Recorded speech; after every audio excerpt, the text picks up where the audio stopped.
8세기 유럽 스칸디나비아 반도에 거주하던 노르드인들이 배를 타고 다니며 유럽 전역을 공격하기 시작합니다. 강력한 해적이 되어 약탈을 일삼았던 이들을 바이킹이라 불렀고 11세기 후반까지 이어진 이들의 전성기를 바이킹 시대라 부릅니다.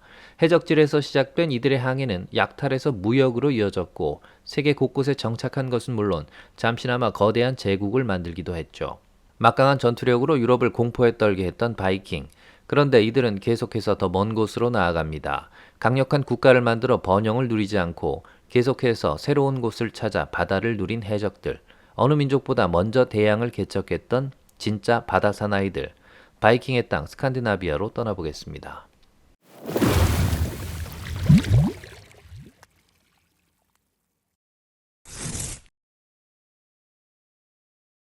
콜럼버스가 신대륙을 발견한 해가 1492년입니다. 콜럼버스는 신대륙을 발견한 최초의 탐험가로 인식되어 왔는데요. 실제로 신대륙을 처음 발견한 유럽인은 바이킹들입니다. 몇 해 전 캐나다 뉴펀들랜드의 바이킹 유적에서 1021년에 벌목된 목재가 확인되기도 했죠.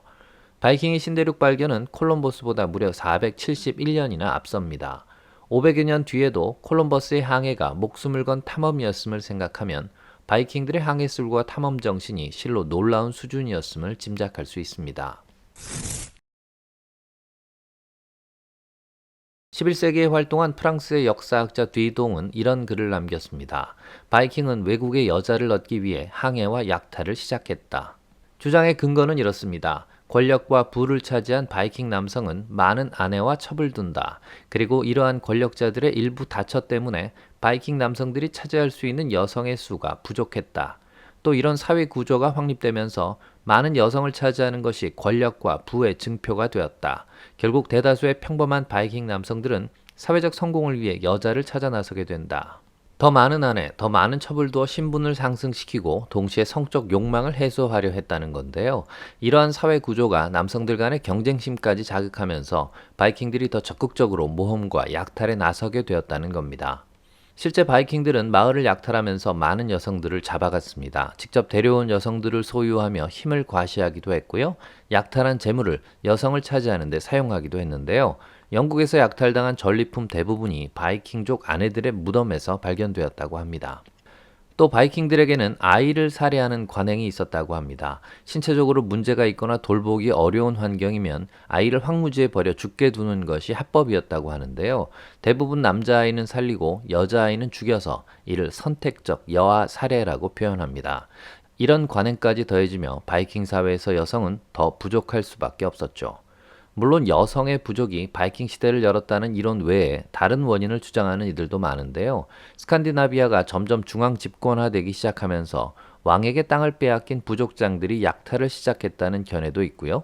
기독교가 빠르게 확장하면서 이교도들을 처형하기 시작했고 기독교를 믿지 않는 바이킹들이 복수를 하면서 시작됐다는 견해도 바이킹 시대를 연 설득력 있는 이유로 거론되고 있습니다.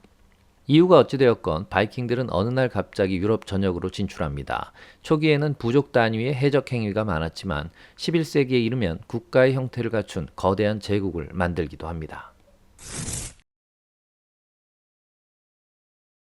바이킹이라 불렸던 이들의 인종은 노르드인입니다. 영어로는 노르스맨, 북쪽 사람들이라는 뜻입니다. 덴마크, 노르웨이, 스웨덴이 노르드인들의 땅이었는데요. 발트해에서 북해로 나오는 좁은 해협 부근에 주로 거주했습니다. 상대적으로 남쪽이라 따뜻했고 양쪽 바다로도 쉽게 이동할 수 있었죠. 이들의 항해술과 배를 만드는 기술은 오래전부터 뛰어났다고 하고요. 신체 능력과 전투 능력 역시 탁월했습니다.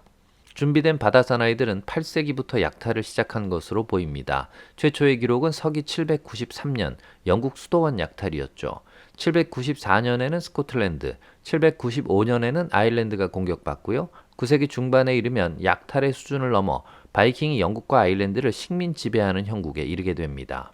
잉글랜드의 대부분을 차지한 바이킹들이 자신들의 정권을 세웠고요. 스코틀랜드 북부도 바이킹들의 땅이 됩니다. 아일랜드도 동부와 남부 대부분이 바이킹의 지배를 받았고요.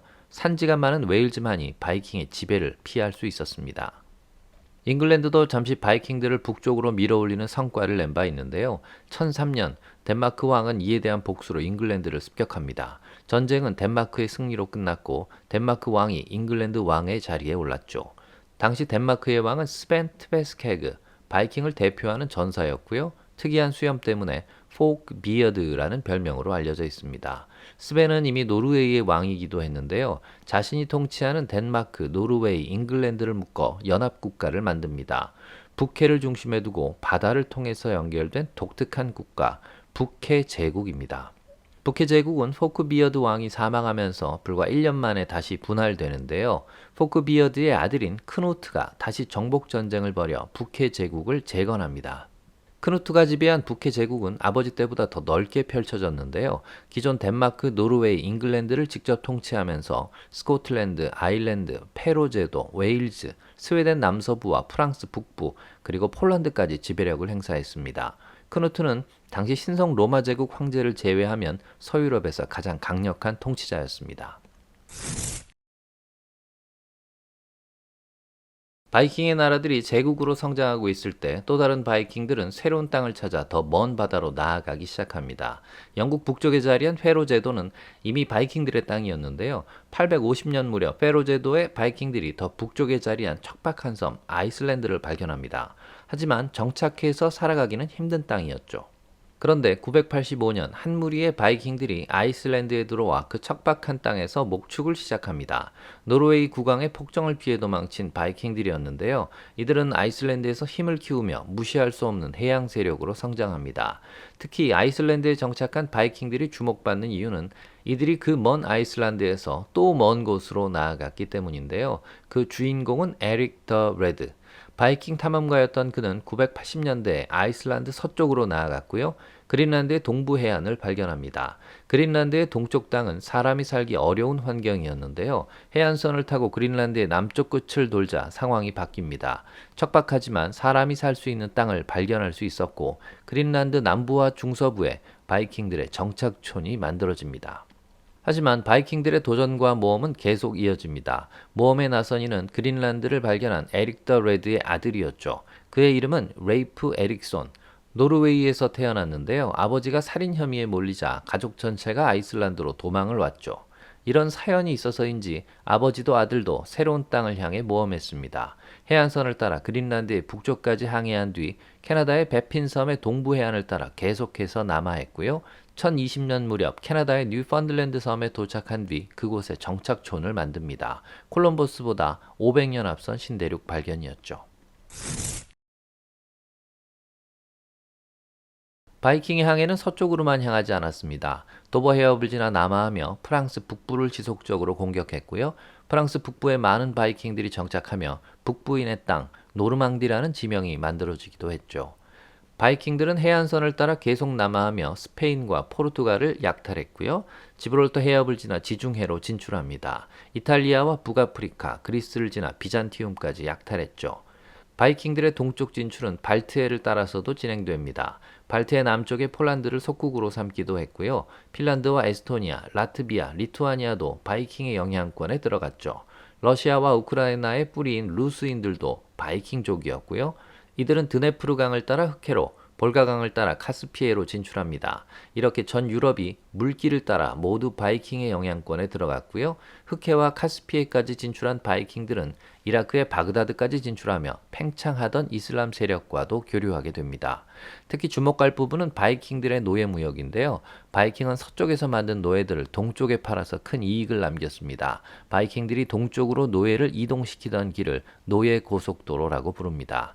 이렇게 약탈을 통해 북유럽은 물론 유럽 전역과 아프리카, 아메리카와 아시아까지 영향을 미쳤던 바이킹들. 하지만 11세기 이후 바이킹들이 기독교를 받아들이면서 바이킹 시대는 빠르게 막을 내리게 됩니다. 종교의 힘이 놀랍다는 걸 새삼 느끼게 되네요. 구독, 좋아요, 댓글은 언제나 큰 힘이 됩니다. 길과 바다의 이야기 도로시였습니다.